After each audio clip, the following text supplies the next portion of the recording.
কাতার visa check করার জন্য গুগলে যায় কাতার ভিসা চেক অনলাইন এই লেখাটা লিখলাম, বুঝছো?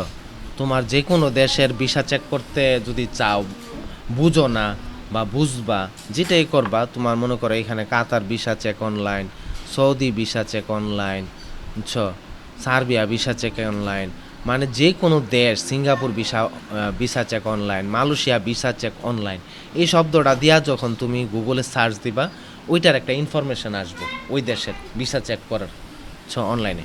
তো আমরা কাতার ভিসা চেক অনলাইন এটা দিয়ে সার্চ দিলাম, এই যে উপরে এই দেখো আসছে portal.my.gov.qa।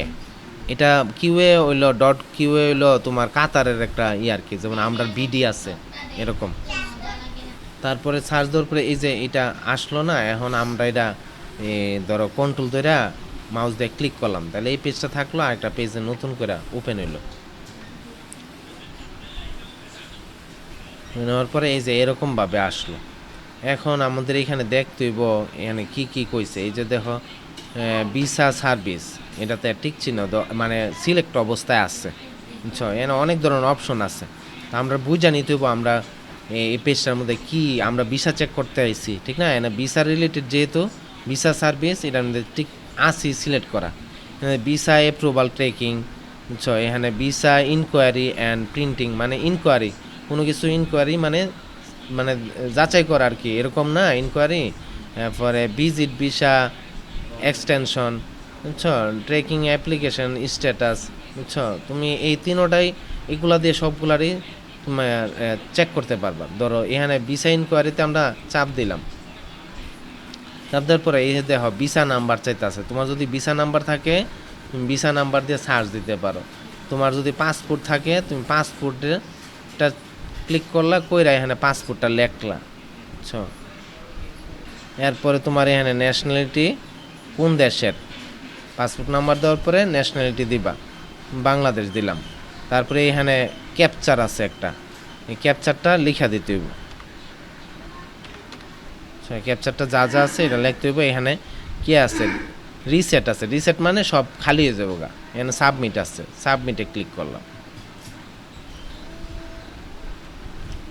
এই দেখো এখানে ইনফরমেশন আইছে, ভিসা নাম্বারটা আইছে, বুঝছো? ন্যাশনালিটি বাংলাদেশ, 7/12/7/2025 সালের 12 মাস নাকি, ভ্যালিডিটি।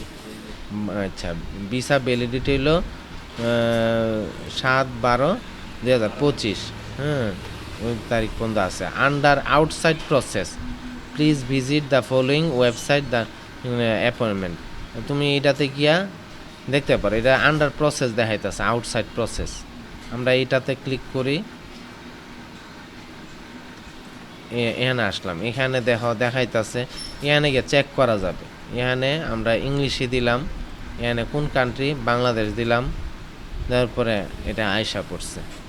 এখান থেকে আমরা চাইলে এনে কি আছে, আমরা ট্র্যাকিং অ্যাপ্লিকেশন, ট্র্যাক অ্যাপ্লিকেশন মানে আমরা অ্যাপ্লিকেশনটা ট্র্যাক করতে পারি না যে কোনো কিছুরই। এটা শুধু এই ওয়েবসাইটে যেরকম না, যে কোনো জায়গায় ট্র্যাক অ্যাপ্লিকেশন মানে তোমার ওই অ্যাপ্লিকেশনটা কোন জায়গায় আছে। ধরো তুমি পাসপোর্টই আবেদন করা, পাসপোর্টের যদি ট্র্যাকিংটা দেখতে চাও, তাহলে পাসপোর্টটা কোন অবস্থায় আছে তুমি দেখতে পারলা না। এইভাবে ট্র্যাক মানে তুমি স্ট্যাটাসটা জানলা আর কি, এটার পজিশনটা কি আছে দিলাম। এখানে দেখাইতেছে পাসপোর্ট নাম্বার আর হলো ভিসা নাম্বার। তো আমরা এখানে পাসপোর্ট নাম্বার দেওয়া দিই, ভিসা নাম্বার দেওয়া দিই, আর ক্যাপচারটা লিখা দিন না।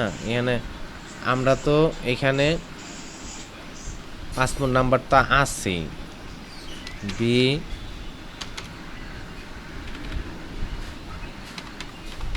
তারপরে ভিসা নাম্বারটা আমরা তো এখানেই পাইছি না, এই যে ভিসা নাম্বার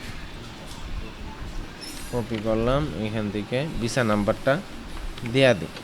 তারপরে এখানে ক্যাপচার আছে, ক্যাপচারটা লেখা দিই,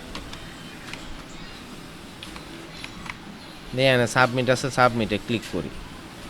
give visa number and passport number invalid দেখাইতেছে। জানি না এটার কতটুকু সত্যতা আছে, বুঝছো? এটা দিলাম। তারপরে এটা আমরা যখন সার্চ করছিলাম, এখান থেকে আমরা পিছনে যাই, এখানে কি ভিসা সার্ভিস, যে ভিসা সার্ভিস আগে যে আমরা এই পজিশন আইছি না। এই যে ট্র্যাক অ্যাপ্লিকেশন স্ট্যাটাস, এটাও ওই যে আমরা ওইখান থেকে পাইছিলাম যে লিঙ্কটা, এটা একই, বুঝছো? এই সাইটটাতে গেছিলাম আমরা, বুঝছো? এটার মাধ্যমে যে আমরা এটার মাধ্যমে পাসপোর্ট নাম্বার দিয়ে ভিসা নাম্বার দিয়ে খুঁজতে পারি, আর হলো এটার মাধ্যমে আমরা স্ট্যাটাসটা জানতে পারবো আউটসাইডে। আমরা এই ভিসা নাম্বারটা এখানে দিই, আমরা কপি করা ছিল, দিয়ে এখানে ন্যাশনালিটি বাংলাদেশ, বাংলাদেশ এখানে ক্যাপচারটা উঠাইয়া দিই, সাবমিট দিই। যে কি দেখাইতেছে এখানে আন্ডার আউটসাইড প্রসেস। আচ্ছা, এটা আসলে কতটুকু গ্রহণযোগ্যতা আছে আমার ওইভাবে জানা নাই অতটুকু, মানে এটা দিয়া তোমার আন্ডার প্রসেস যে দেখাইতেছে এটা সঠিক, এটা ঠিক আছে। আচ্ছা, আন্ডার প্রসেস যে দেখাইতেছে আউটসাইড প্রসেস, ঠিক আছে, একবার ভিসা হয়েছে এই টাইমের মধ্যে, তো প্রসেসের মধ্যে কি আছে না অ্যাপ্লিকেশন ক্যান্সেল হয়ে গেছে এটা আমরা বুঝতে পারছি। যদি ওইখানে আসতো তাইলে কলম আমরা বুঝতাম যে এটা ঠিক আছে। এইভাবে তোমার কাতারের ভিসাটা যদি সঠিক হইতো হয়তো বা এটা এখানে আসতো, আমার মনে হয়, আমি এটা অত জানি না।